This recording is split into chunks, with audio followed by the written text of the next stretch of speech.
everyone, greetings. I'm Lisa Otis, the chapter president of Wild Ones Menomonee River Area Chapter. We are recording our June program because we still don't feel comfortable having members exposed to each other and being in a larger group. So, experiment number 2, the May program worked out well. It was a program by Jan Cole on dividing plants. It's posted as well, so hopefully you'll enjoy that as well. Today we're going to tour the Elmbrook Nature Center in Brookfield, behind Brookfield East High School. And we have with us Wild Ones member, Judy Newman, who is also has a long history. I'm going to read through this because it's impressive, my dear. So, longtime member of Wild Ones and Elmbrook Garden Club. The Elmbrook Garden Club was very instrumental in developing this property. So since 1971, the 17 acres were deeded to the Elmbrook School District in the late 70s. Visitor center classroom were built by the Kiwanis. Members of the Elmbrook Garden Club have provided all the plants and maintenance since. Judy's worked to remove invasive plants several places from the center. We will share with you some of her experiences on the tour. She's been on the National Garden Club's Board of Directors since 2005. Currently, she is chairman of the Schools Policy Committee, the Environmental Schools Chairman. She is also a Master Environmental Gardening Landscape Design Consultant and Master Flower Show Judge Master. She raises some amazing amaranths, I gotta tell you. Let's see, where am I? Okay. In addition, is Flower Show Horticulture and Flower Show Procedure Instructor, teaching students and judges how to judge horticulture and flower shows. She is also chairman of the worship team at Emmanuel Community United Methodist Church in Menomonee Falls, and a member of the Sew and Sews, which make quilts and face masks. Thank you, that's a very good thing to be doing. She has made over 500 masks and is doing more. Judy has 4 children and have given her 9 wonderful grandchildren. She is one of the historic gardeners at Old World, Wisconsin. Her hobbies include genealogy and sewing. Her biggest joy in attending gardening and working in the Nature Center. It is so rewarding to witness nature and the evolution of the plantings over the years. So, Judy. Thank you. You're welcome. Well, we're at the Elmbrook Nature Center. Here is a map. There are 17 acres of mowed trails. There are 2 ponds, a boardwalk, a 400-foot boardwalk, a prairie, a wetland, wooded areas, and so we're ready to go.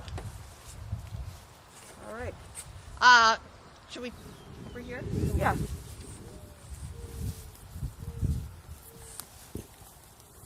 Directly behind us is a couple of butterfly gardens. The one fenced in that you're seeing now has been made by the naturalist.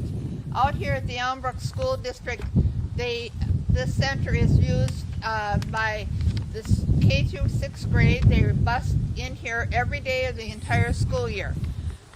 So this is a busy, busy place. They have 2 field trips in here. Parents come in as guides, and it's wonderful to see the students. But this is a butterfly garden. And here is another butterfly garden that was only 3 years old. 3 years old.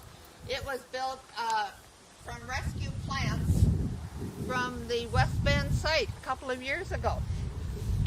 And there's very little weeding in it. You can see the penstemons are in bloom. The penstemons are in bloom here. There's milkweed, the gray coneflower, and one of these that Lisa found new love with is the mountain mint. It is very, very fragrant to touch. Oop, I'm squishing the penstemon. Does that work? Mm-hmm. So we'll move on out into the trails.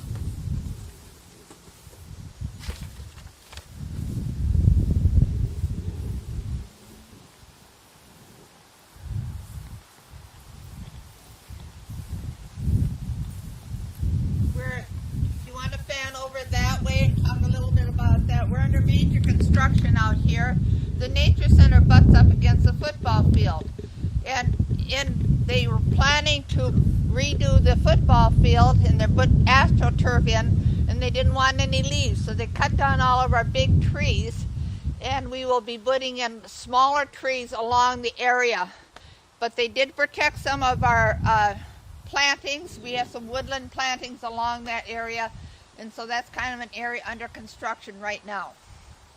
We'll move on out into the wooded areas, headed to the first pond.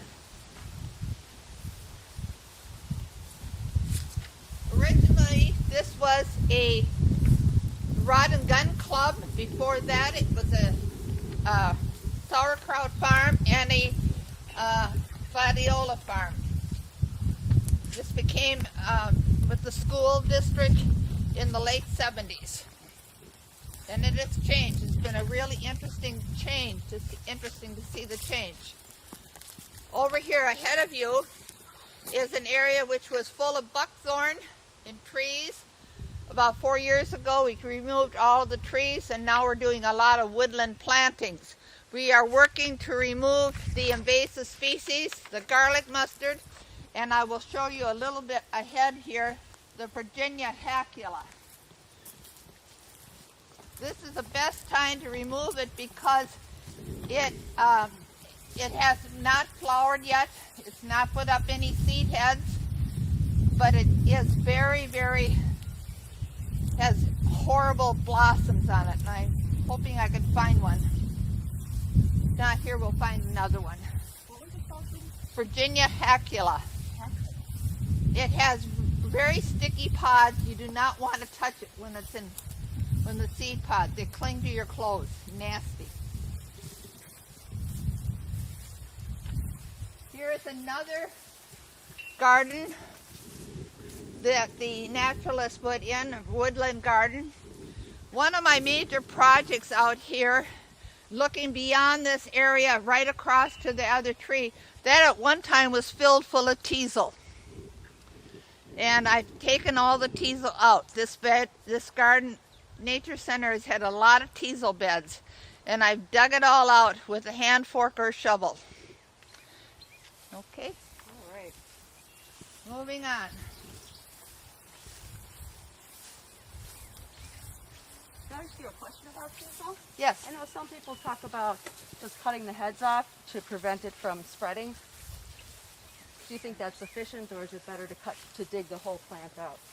I have found that it is better to dig the whole plant out, and the reason why is that people have cut it, then it starts to grow again, and it gets multiple heads. The high school kids would come in, students would come in and cut it, and the heads would sprout up. I tried using Roundup on it, and then it just got really gross. And so the easiest way is to take a shovel and dig it out with a shovel, or I use a hand fork, a little garden fork, and I dig the roots out. And sometimes I've taken out leaves diameter of 4 feet. Wow. And then I tip it upside down, the roots upside down, and let it just disintegrate right there. I do not take it off this area where it is. And Mother Nature next spring has come back, and she's refilled it all up with plant material. It's gone. I've also created like graves, like 4 foot, 3 foot piles of teasel heads, rather than taking them off site. There was a Cub Scout troop that came in as a project, Eagle Project, and they took the teasel and they hauled it away. The teasel was all in the grass, and I had to dig for 3 summers to get the teasel out of the grass. So that was not a good plan. It got spread from one end of the Nature Center to the other. So therefore, I have gone to taking a gloved hand with the teasel stalk and the shovel and just rock it back. It's got a short, maybe about a foot, less than a foot taproot. It's a taproot, so it's not a runner root, so you don't have to worry about like a Canadian thistle. Right. So let's move on. We're headed out to the pond. This is a favorite trail. We've done a lot of garlic mustard removal in here. Normally, the naturalists would have the school-age classes, the 5th and 6th graders, come in and take out garlic mustard.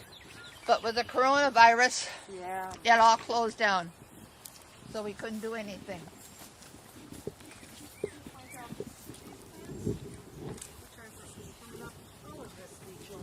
Oh. This is jewel weed. And it is a wetland plant, and we've had lots and lots of rain. It has an orange flower, and the seed pods will pop. And if you get into poison ivy, it's a remedy for rubbing it on poison ivy. So it is a nice plant for that purpose, but it is jewelweed. And here we have some more of our favorite buckthorn. We have a lot of that. Okay. A nice Ostrich fern? Yeah. She is beautiful one growing up there. And the ferns, we're trying to introduce ferns. We have a wide, getting more and more ferns into the center. And I have more to transplant.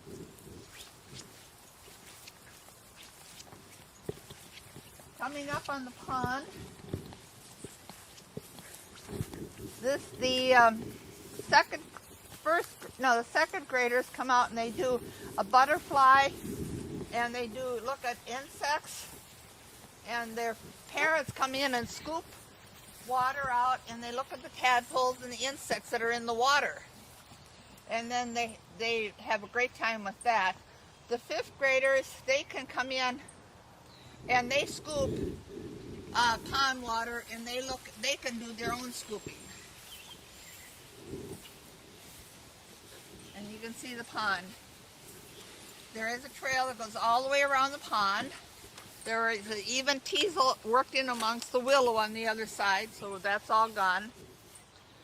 This is the original pond. When they dug the pond, they took and moved the diggings from the pond, and it's to the south. There's a hill up in the south part of the nature center, so that we won't be going up to. Okay, straight ahead. This area at one time was, about 10 years ago, was filled full of willow and teasel heads. You could not see it. If you look over toward the pond, you can see how tall the willow is. That's what it was like over here. And currently, it is filled full of still some willow coming up, but I've been transplanting and planting all kinds of native plants in here. And there's cardinal flower, the belia, the cone flowers. Right now we have some daisies that are in here. The daisies are old field daisies. Eventually they will disappear. There's asters in here. And it's a wonderful source for the butterflies. The 2nd graders come out and they love to catch the butterflies, and Monarch released them. We also gave away 96 Monarch kits to parents last year. And what's a monarch kit? A Monarch kit was included a couple of milkweeds, there was a grass, there was a lobelia, there was a coneflower. There were 8 different plants that were in there. Golden Alexander, nodding onion, and they were all plants that were either given to us. We did purchase some milkweed, but everything else was donated to us, and we made them into kits. So that was, and then we collected butterfly caterpillars, and we brought them into the school, and the kids watched the monarchs hatch, and they released them. They had a great time. I bet. So we can walk on. You can hear the birds. They have a bird study. One of the grades has a bird study that come out and watch all the different birds. We have orioles, all kinds of things out here. Who can come out here? Anybody can come out here. This is open to the public. It's kind of, to me, it's a jewel of Brookfield. Nobody seems to know about it. And it's very quiet, it's very peaceful. And you see neighborhood people riding through. You see kids on bicycles, not necessarily the best, but here is one of our plants. This is the Joe Pye weed, and it likes the moisture.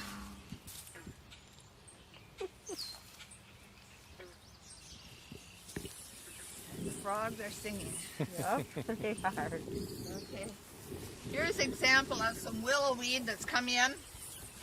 The roots were full of it. And what I will do with that is take my shovel and dig it out. And then I'll put another plant immediately in the hole. This ground is super wet, as Lisa and John can tell, because you can see the cattail still coming up in here. Yep. And so it's a very, very wet area. It's almost like a clay mud. You feel like you're working in mud. So you want it to dry out a little bit.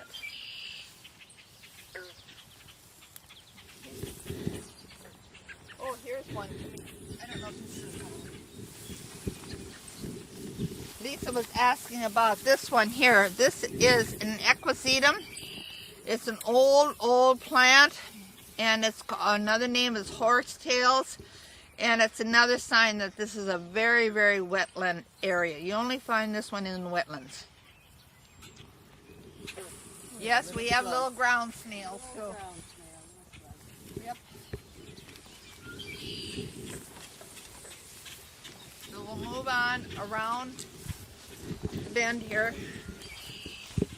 Another big problem we have is honeysuckle. We've been working to get the honeysuckle out of here. Lots of it. We'll go this way, John. Oh, here. Did you want to get the water lilies? Mm-hmm. The water lilies we actually planted in the North Pond. We were concerned, the North Pond was built because we were concerned with the subdivision pollutants draining into this pond. To protect it, we had the North Pond built by the developer, and then we the garden club purchased water, pickerelweed, water lilies, and all kinds of things. And they've taken a walk down to this pond. So it's kind of fun. Maybe taking a boat down. Could be.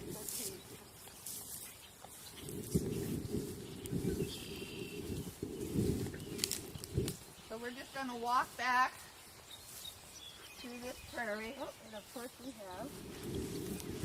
We have milkweed. This is the common milkweed. And the monarchs are back. Have you seen them? I have. Mm-hmm. All over the place.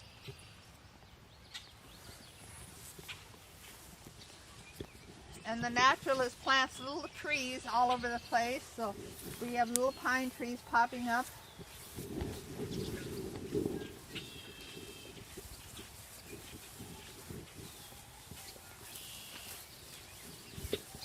You can almost feel how wet it is in here just walking. Oh, is that one again? This one is the willow weed.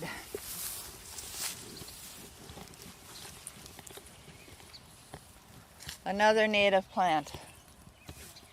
There's wild senna in here, coneflowers, and lots of woodland plants that are coming back for me to get rid of. But believe it or not, it's getting less work. Yeah, it shows how well your work has paid off, that's for sure. If you can imagine, this all full of willow and teasel. Huh. Right. Here's one of our areas. It used to be filled much higher. This is where we put the refuse and how it decomposes down. I don't know if I've ever heard that sound before. Oh.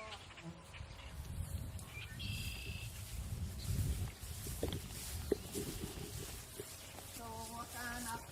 This is a little bit of a walk down. I don't know. Oh, look at these. Oh, onion of some chives? It looks like an onion, but I'm not sure what it is. Looks like chives to me that are super tall. But they, look at here, they've got some, Oh, yeah. and I'm not sure what it is. Huh. Good Interesting. spot, John.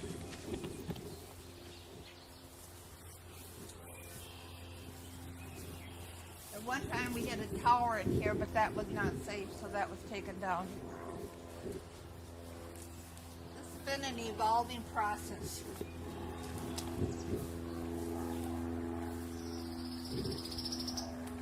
We're going to go to another woodland area. We've had 17 acres of land is a lot to kind of manage, and so we have made little niches of different plants, and I'm going to show you one of those, as well out to the boardwalk.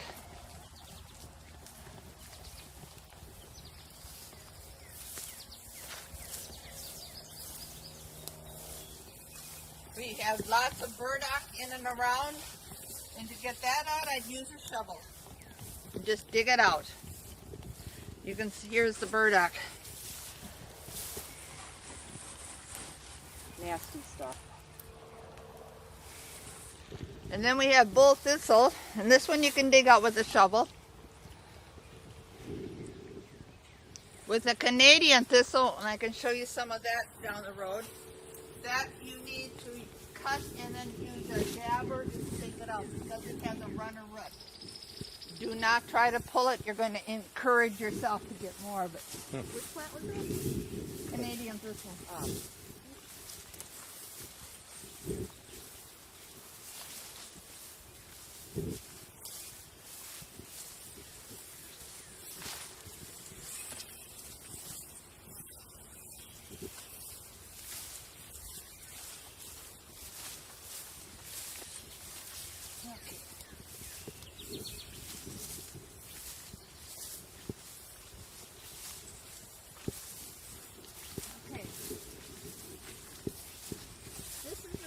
Of the sand prairie, and today my garden club member and myself, she had one of those weed whackers, and we cut all this down, and we're hoping that by keeping it down we can manage the Canadian the tall grasses and yet keep the butterfly, the milkweeds, and try to get this into a sand prairie with low short plants. This is overlooking the prairie up on the hill, which you see in the sunshine. I want to show you what the teasel looks like. I have one teasel plant that I know of. And then we'll go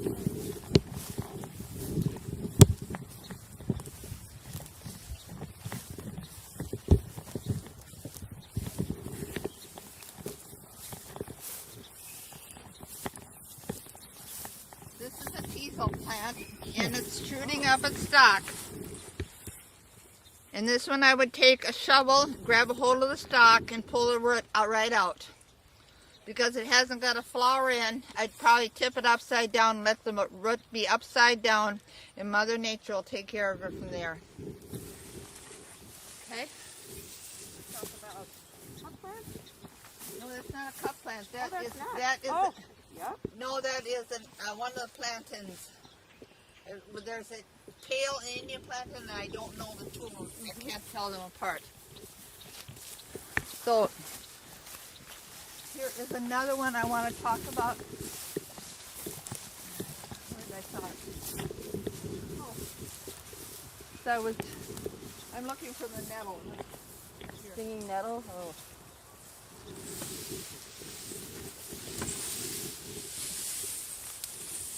This is stinging nettle. And we have a lot of it in here. And what I'm trying to do is, my sister told me the way to control the stinging nettle. It's wonderful for some of the butterflies. It's not a totally bad weed, but I don't want it in my plantings where I'm digging and walking through and working, because it creates a rash. And so she said that by using barn lime, it will sweeten the soil.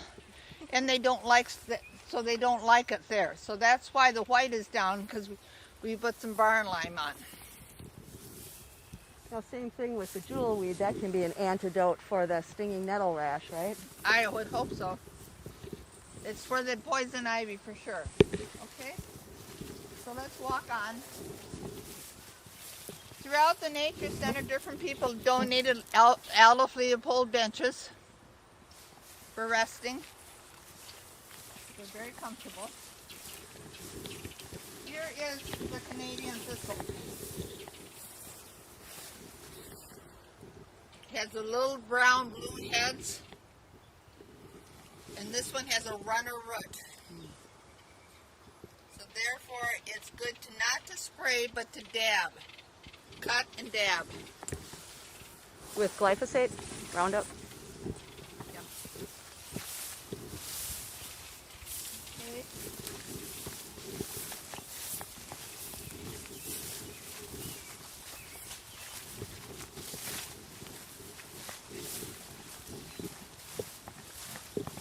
This is a kind of a little woodland area.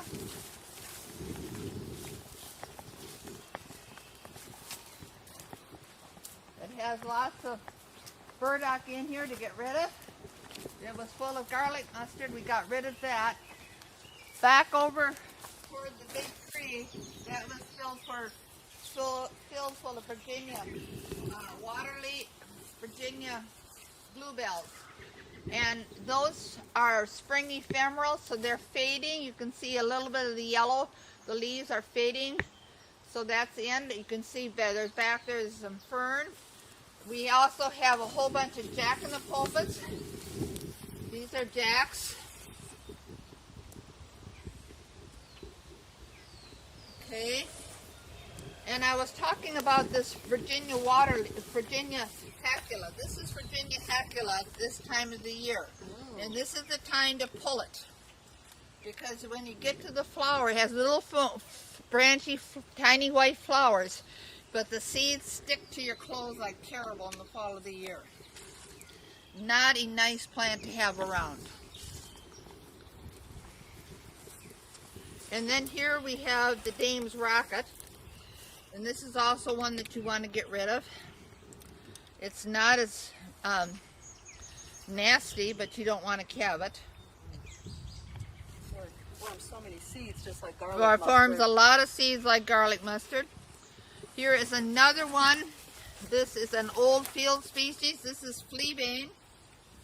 That, again, it's a disturbed soil, like the daisies. There's some plants, Queen Anne's lace, are disturbed soil plants. Once you get your plants established, those will also disappear.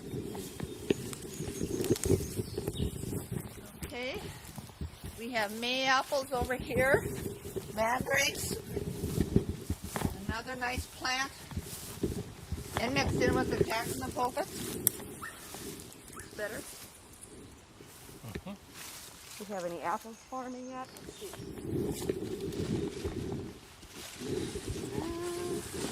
Oh yeah, well there's a teeny one. It's kind of dry, yeah. Here, hold that one. Hold that one back. There we go. Okay. The apples and the blossoms are underneath the leaves. Then I want to show you, this is kind of exciting. Plants travel in this nature center. And with all the flooding, this here is a marsh marigold. That is very much of a wetland plant. And it traveled, what would you say, at least 40 feet? At least, yeah. It traveled, came up with the waters, got up this high, at 40 feet where they were planted. And we have another area where they are, a much bigger area. So this one's going to find a new home. I left it here just for you. Oh yes, we have deer track all over here. There was one time I was out here weeding on the hill and I heard this noise, looked up, and there were 3 does looking down at me. I continued weeding. Pretty soon I heard another kind of noise, and then they were gone. It was fun.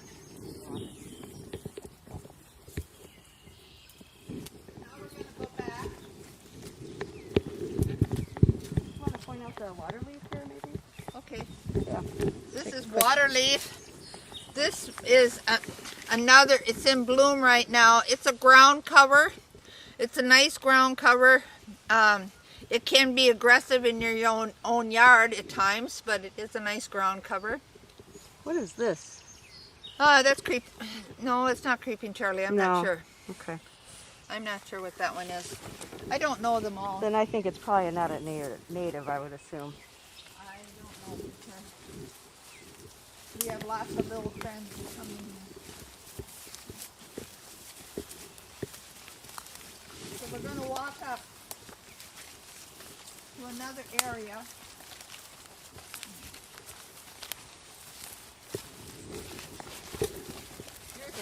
Here's a jack. With the seed pod starting There's to a form. seed pod forming on this jack. They seem to be getting bigger and bigger every year, I feel like. I've got some giant ones. I've had them 2 to 3 feet high. Mm-hmm. So we're going to head north up to the upper end of the nature center.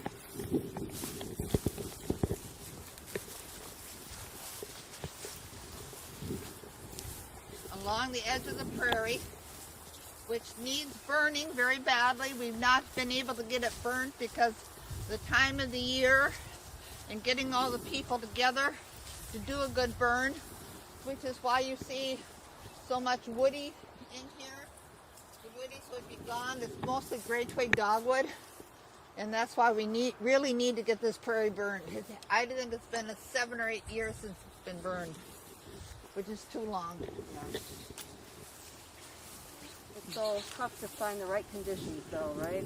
And getting the right people in, with the fire department, all the manpower in the right way, it's very difficult.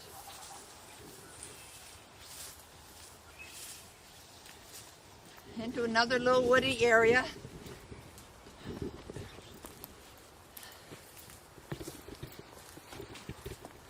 Okay, we're going to go off to your left a little bit.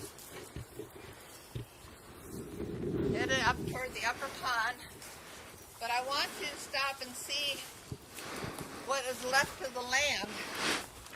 And I love to explain this to students as I bring them through, is that there's a big old culvert right here that you can see. And Brookfield basically is built on a swamp. There's a lot of water. And this was the drain tile left over from the farmers when the farm fields were here. So this is not sewer water. This is surface water that's coming from the buried tiles. And it's important for the students to realize the difference. And this has created another wetland area, which we're going to go on to the boardwalk, which is kind of a fun feature to have in a nature center.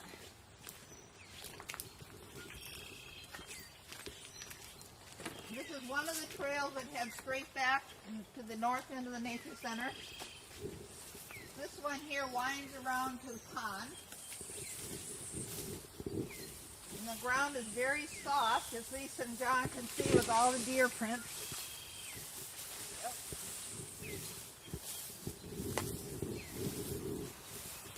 And here is a boardwalk. It's a 400-foot boardwalk, and it leads across a wetland. The other end of the wetland, right now the ground is so wet that it's hard to walk on, so we're just taking the north end. But you can see all the beautiful grasses. There's lots of joe pie in here. We have black willow. Mink and otters love to come in here and make their homes. We know there's coon in here. It's just a really kind of a real pretty woodland area. Otters in Brookfield, that's amazing. They've been seen. It's just fun to walk on the boardwalk, I think, anytime. There's some joe pie. You want me to point it out for you? Yeah. Also, look at that thing.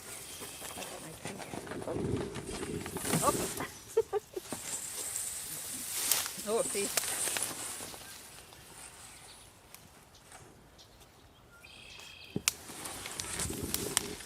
Joe pie is one of those plants that can grow in your garden. If you could have a water garden, it is a wetland plant. And it's amazing how many of the prairie plants can take wet and or dry.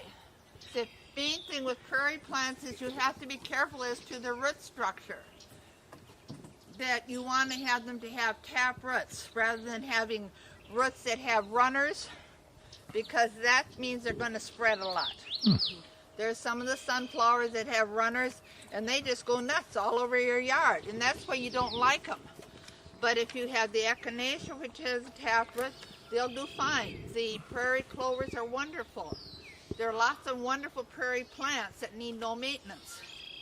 You just have to learn a little bit about the root system. Because in nature, they're full of grasses, and we'll talk about that more later. So we're going to head back out toward the prairie now.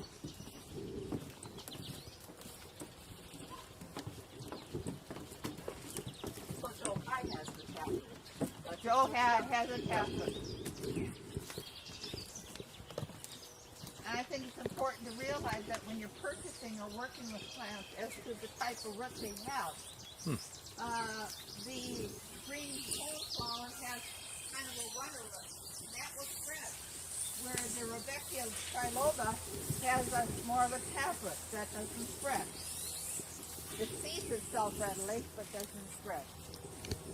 With the,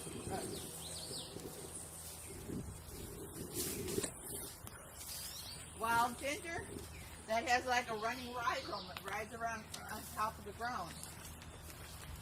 Right? Yep. And that's what crowds out the garlic mustard, right? That it forms kind of that mat of the rhizome. Seems like it can crowd out just about anything. That, and I think the other one is the heartleaf aster, the woodland aster. That just got to be a ground cover for me. That's more the same onions, isn't it? I don't know. I think it might be I think it is. an alien of some type. It is, and I don't know what it is. I don't going to pretend I know it all. Just know about 95% of everything. And another one that's nice to have, and we have a little bit of it here. This is the wild geranium. It's not blooming, but this is the wild geranium.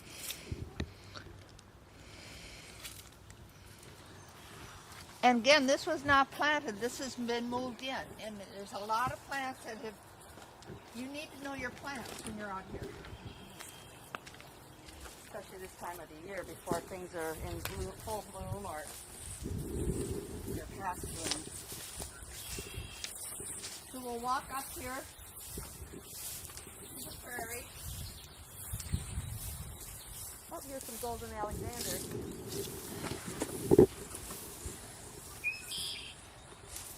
That's one of the first ones to bloom, and that's a pollinator plant because the butterflies like it because it's in bloom. There's pollen there. So that's really a nice one. Here we have a little bit more. Thank you, Lisa, for finding all my plants. You're welcome. Anytime. Okay. We have a baptisia here. We have a bigger one up here further. And here is, this is a quinine. We'll see more of that. What's the plant to the left of it? Is that stiff goldenrod or this one here? That's a milkweed. That's a Oh, milkweed. that's a milkweed? Yeah. Oh, a swamp? No, regular that's common. a common. Oh. Oh yeah, there's some more. And there's penstemon in here. We found the last time we were through here, we found Oh, look at that. Good spot. was there a caterpillar? Yes, a good sized one. Wow! Yep, yep. Nice job. The monarchs are out. Yes, they've been out. This guy's big. Wow. Thank you. Cool. We saw in here it is. This is one of my favorites, and I need to get it replaced. This lead plant.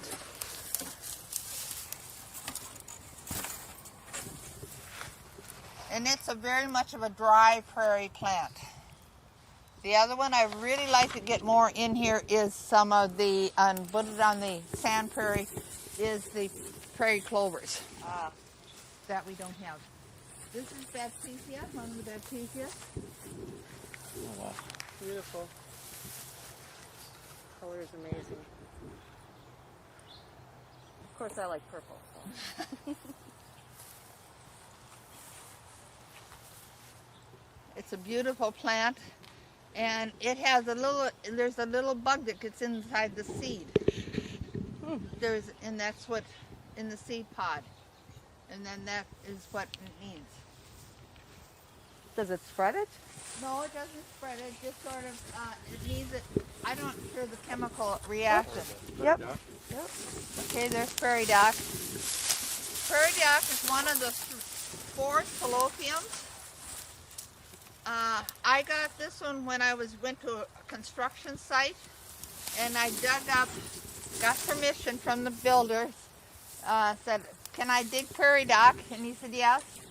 And I dug out pieces of root that were probably 2 to 3 inches in diameter, a foot thick, long, and planted them. And that's where these prairie dock came from. Judy, what do we have here? Is this the Queen of the Prairie? Yes, that's the Queen of the Prairie. Now what's But behind you got an aster behind it. An aster? Yeah, this here is a mountain mint. Move your board in front of this. Oh, okay. And now you also have the stiff goldenrod right in front. Cool. Mountain mint, Queen of the Prairie, and stiff goldenrod, and prairie dock. Wow. Nice little spot.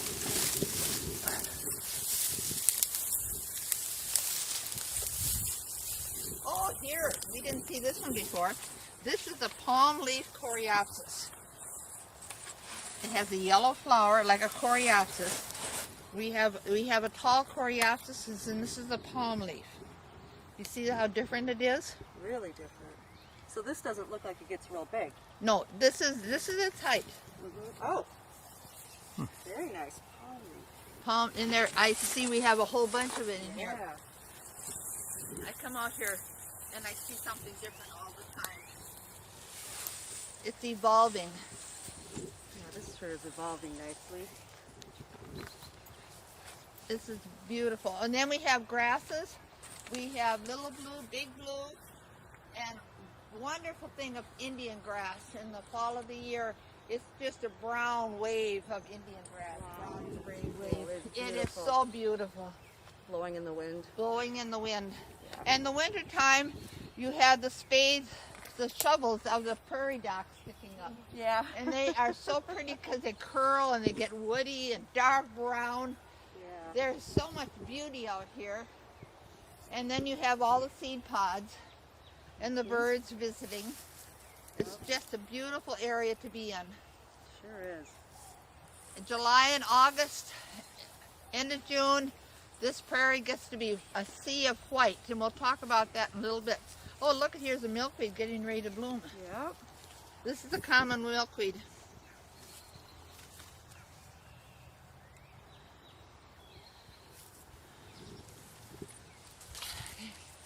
Now, this is one that is not a nice one. This is yellow clover, sweet clover. Turn the white thing around. There we go. Sorry. Sweet clover. And just before it goes to seed and right after rain, you can pull that out and it is done. I have pulled out arms full of it out of here, but this is not much of it in here anymore. Lots of prairie dock. Lots of prairie dock. And I think we found a compass plant up here. I was thinking the same thing. I think we did somewhere around here. Right. What's this right there? That one right there. This one here, this is a coneflower, one of the coneflowers. The prairie dock was, you found it up in here. Here it is, I see it. Or the compass. The compass plant. Let me get the leaves up a little bit so you can see them. There.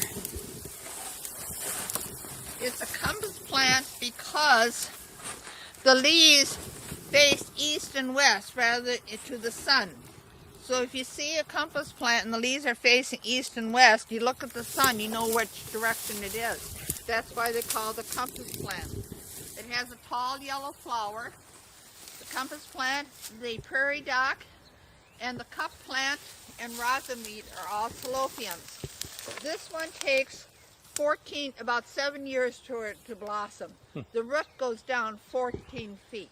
Wow. So this is why it's so important with the prairie dock and the prairie is that they're all the different root systems that are going on in the same area. So this is not one you want to move. Yeah. So choose the spot carefully, huh? Choose your spot carefully for that one. Okay. Didn't you just say you moved some though? I moved the prairie dock I moved, but not the compass Oh, not plant. the compass. Nope, I've started compass plant from seed. Oh, what's out here blooming? Is that a medium? Is that the vetch? That's a Oh, veg. that's the vetch. There's some right over here. Here is another one. It's fun to have.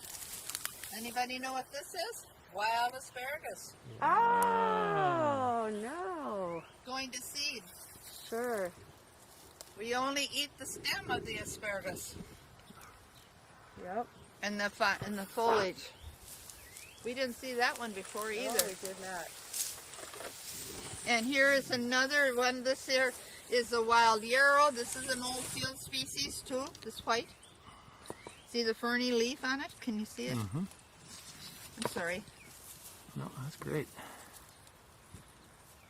That's right next to the vetch. Right next to the vetch, which needs, again, this vetch you need to use a spot and dab because it's got a terrible, terrible root to it. Oh.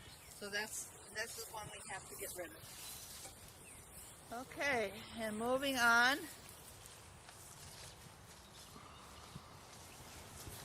Here is the rattlesnake master, which has a white flower stalk when it comes up. This gray. Is that better? Mm-hmm. It has a gray leaf. It's the yucca of the prairie. Yep. I was just gonna say that I learned that the other day. This is the yucca of the prairie, and there's queen. This is the queen of the prairie, and it has a pink foamy flower when it blooms. And we're right at the wrong time with the sun. We're not going to be able to see the wild quinine that we saw before because we're looking right into the sun. But this has a white flat flower head. It has a broad leaf. I'll see if I can find some of that for you. But These are all gray dogwoods? these are all gray dogwoods that I tried to make them out one time and I couldn't. Once you burn though, they'll be gone then, right? They'll be gone with the burning. Mm-hmm. Why don't I walk out here a little bit? Look if we can get it or not.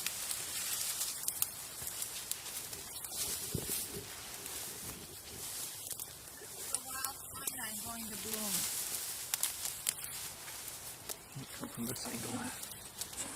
Is this better? Yeah. Sorry about that. Oh, it's good. All good. Another one we have is a lot of the gray-headed coneflower. Here's the seed head, and here's its. To me, they look like the ballerinas of the prairie. I think the same thing. Yeah. They're the ballerinas of the prairie with their yellow petals falling down over the stem, and the head being the body, being the gray head on them. Yep. We have the wild bergamot is in here. Here's the wild bergamot. This one right here. I'm sorry. It's mixed in with the dogwood. Can you get it? Sure. Got it. And behind here is another one that's a nice plant, along with everything else. This is Aster. Oh. So we do have a few nice shrubs in here, and we'll talk about more of the other ones. Now, is it starting to flower or is it starting to fruit? That's the fruiting. That's the fruit.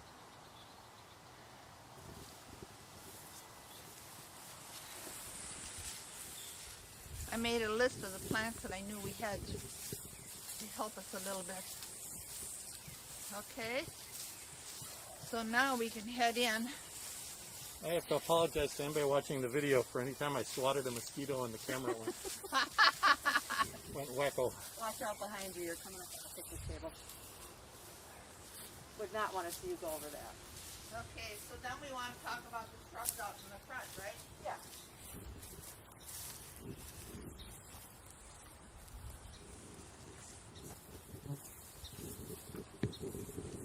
It's so pretty in June and July with the quinine just in bloom.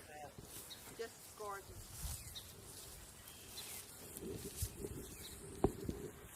The bladdernut is up here. Well, here's Arrowwood viburnum. Blooming. Yeah, it looks like. Bug eaten. I can't help that. Yeah, mine are completely skeletal. Really? Yep. Okay. Mine are not. I feel fortunate, I guess. Out in the prairie, we do have some bur oak, and we have bur oak in here that planted themselves. Oh, here we have tall meadow rue. Maybe you want to just look at that for a sec. Tall meadow rue, yep. Yep. It's a good woodland plant. It's pretty, I think, in here. I think it's really nice. The lighter seed heads, the flower heads, kind of lighten up a dark area like this. And then back here is the great big dogwood going into bloom. That is big.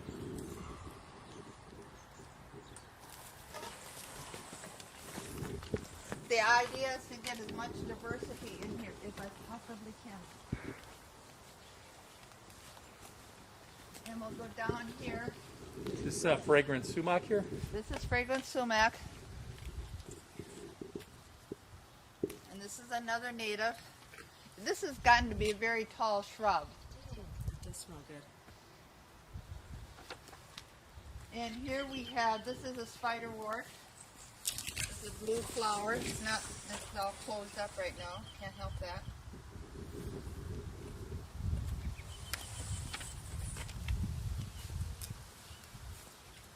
And this is button bush with the little buttons.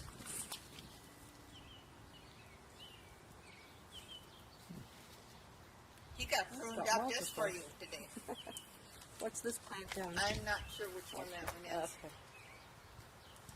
Somebody can also help me. And this is the bladder nut in bloom. That's so cool.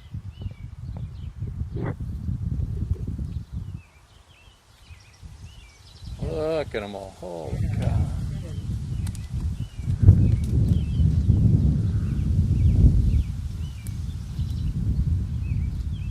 And the fence I put up here is a deterrent. There was one time I came out here to work, and there was a pickup truck parked next to the fence.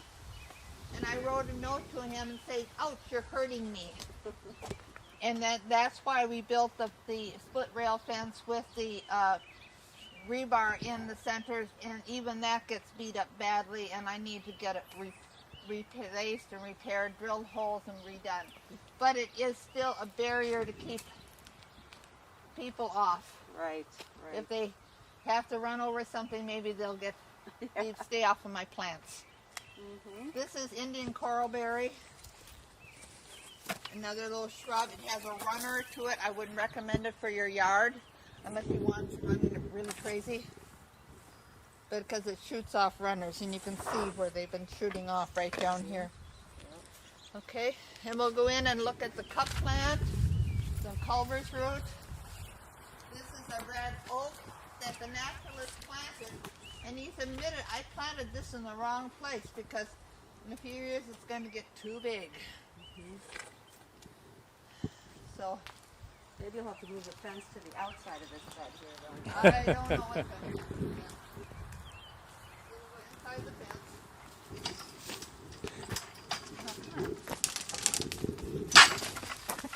That's how you do There it. you go. So you have a little tip action. Okay. Gonna take her. That was the name of the one I had. It's a very small plant. This is the native wild allium. Like queen of I can't think of it. Wild allium? It's the wild one. I'll think of it in a minute. I'm sorry. My Sorry, mind. just blurt it out when you think of it. Unless it's 2 a.m.s. No, it's only 2. Okay, we got some prairie dock in here. This is the bottle gentian. Look at the shininess and the smoothness of the leaves. Yeah. What a sweet plant. Okay. And the senna in the back? That's the senna in the back. What's the foamy stuff that comes out of some of the plants like that? That's a beetle. Fiddlebug. Fiddlebug. There's a bug in the foam. There's a little They're basically blowing bubbles and creating it. You see, there's a little green Oh, yeah. bug. Not going to hurt me. Here is shooting star. What are these arrow shaped? That's some more of that plantain. Okay, just smaller. Yep. Yeah. Okay, I'm looking for the Culver's root. This is cup plant. This is Mother's Nature watering. It has the yellow flower, but inside here, you notice the leaf, it's a square stem, and leaves wrap around the stem, and water goes in there, and that's why they call it cup plant. Maybe a word about cup plant, being cautious of where You you plant plant it. Yeah. This is a wonderful area. Well, this is New England Aster. And New England Aster, you can tell it from the other asters because the leaves cusp the stem. And it's the last one to bloom, and it's wonderful for the butterflies. This is really a prime plant to put in your yard. And right in front of it is the Culver's root. And you can tell the Culver's root because the leaves spin around. There are 5 leaves, and they spin around the stem.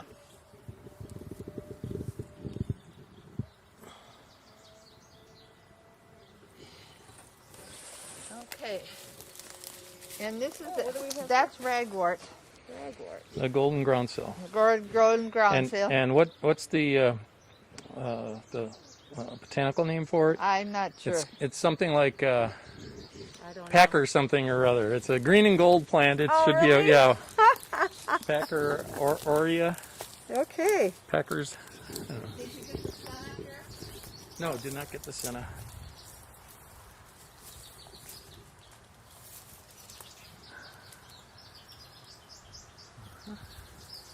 Oh, look at this big turkey feather. Yes, we have our, and here's the white indigo. Oh, Oh, pretty. nice. It's starting to open.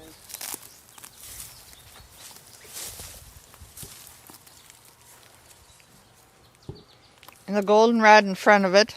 No, that's New England Aster. And here are the seed pods from the wild geranium. Mm-hmm.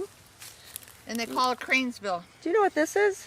This is an Some aster. kind of an aster? Yeah, that's Got a an lot of that volunteering in my yard. Yep, they volunteer. And here is the Rebecca triloba. Or no, this is the Rebecca spermosa. It's a sweet cone flower.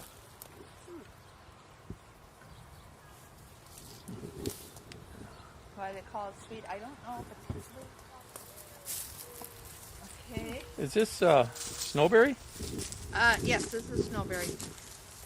Here, I don't know if you want, this is a better bunch of it over here. Oh, yeah, nice. Oh, wow. Wow. I planted 6 of those from Johnson's from last year's sale. This one also will run. See all the runners Uh-huh. coming out? Mm-hmm. Okay. And then we can go here. our little pathway area. This here is a Mussel Wood. We also have a hackberry on site. Love Mussel Wood. It's so pretty. And Kentucky hawthorn tree and 2 ginkgos. That's right.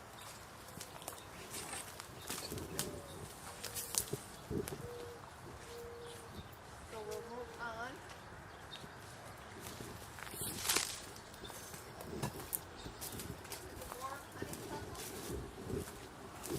And it will spread a little bit too. We've had trouble with this one spreading. Did you say dwarf honeysuckle? Dwarf honeysuckle. It is a native.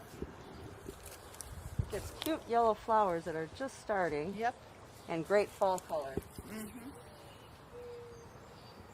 Took me many years to actually plant one because I cringed when I heard the name. And this here is a pagoda dogwood.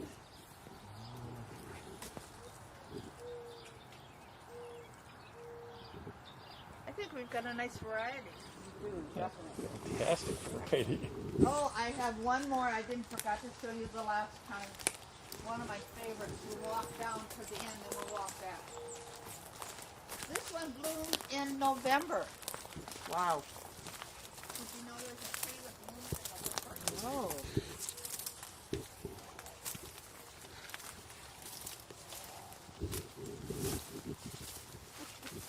This is a witch hazel. What is it?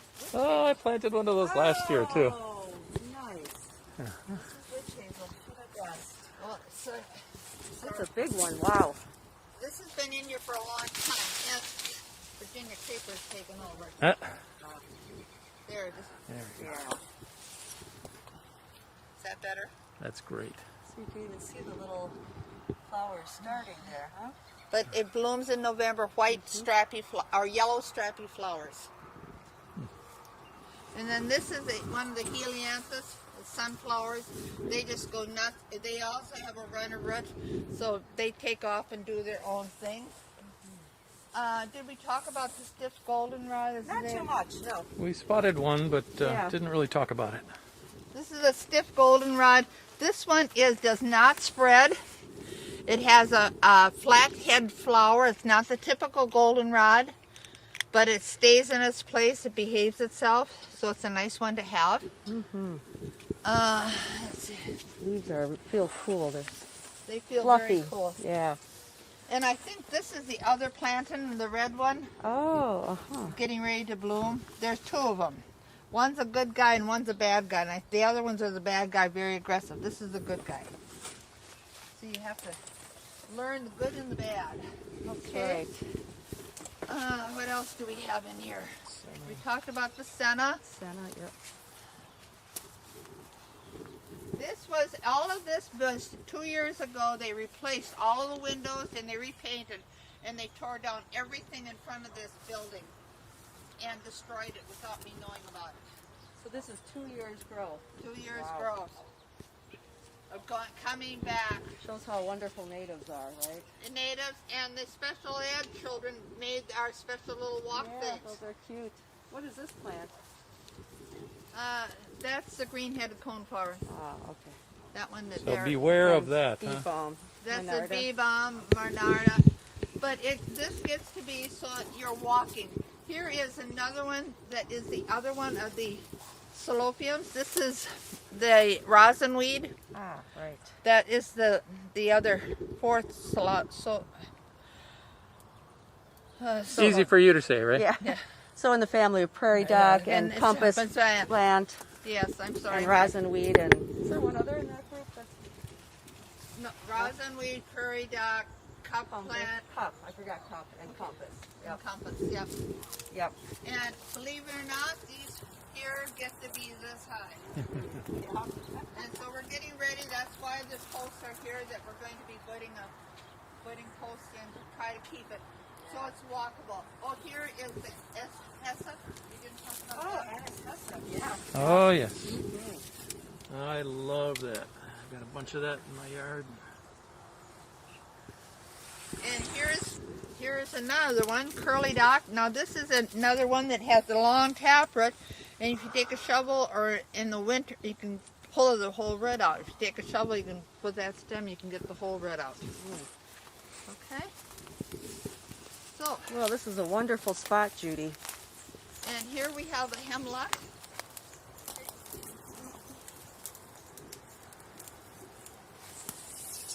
Well, it's been in here for a number of years, and it's actually looking better this year than it has. So I celebrate that. Yeah, oh, there's a bird nest up there too, I think. Oh yeah.